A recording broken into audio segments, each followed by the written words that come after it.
हरिओम Basantpur, DJ Hariom Basantpur, DJ Hariom Basantpur.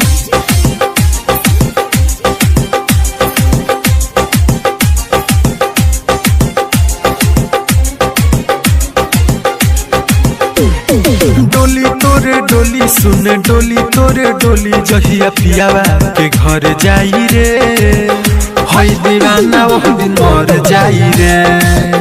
जहिया पियावा के घर जाई रे, हई दीवाना वो दिन मर जाई रे।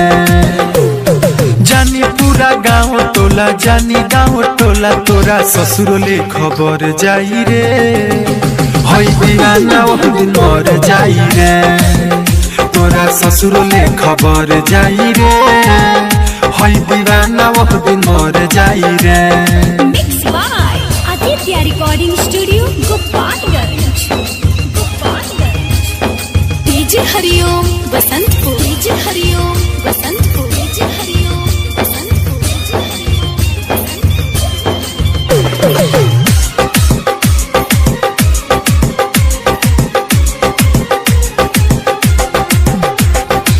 ऐसे सीता मुझे ढाईबे बद में बड़ी पछताईबे, चल जाइब छोड़ी के दुनिया तब ते हुलरवा बहईबे। हाँ हाँ ऐसे सीता मुझे ढाईबे बद में बड़ी पछताईबे, चल जाइब छोड़ी के दुनिया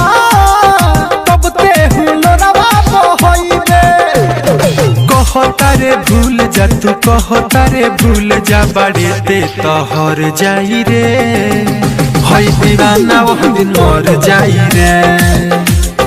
डोली तोरे डोली सुन डोली तोरे डोली जहिया पियावा के घर जाई रे, हई दीवाना वो दिन मर जाई रे।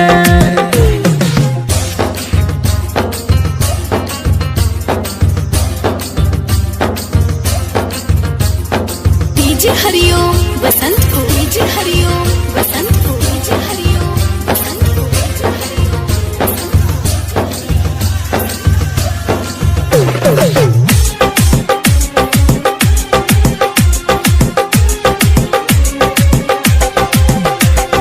दोसर कौनो हथवा धारी देखी के देह हमर जारी, तेही न रहबे जीवन में जी के दीपकवा का करी।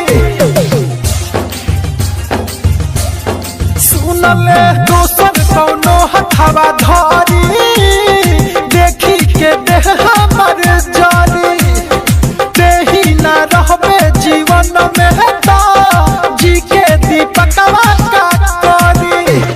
मनोज से सनाथ जानी मनोज से सनाथ तो तोरा पजर जाई रे, हई दीवाना वो दिन मर जाई रे।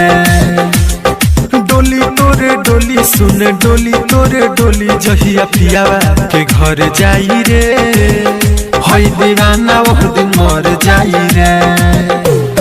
जानी पूरा गाँव टोला जानी गाँव टोला तोरा ससुरोले खबर जाई रे, हई दीवाना वो दिन मर जाई रे।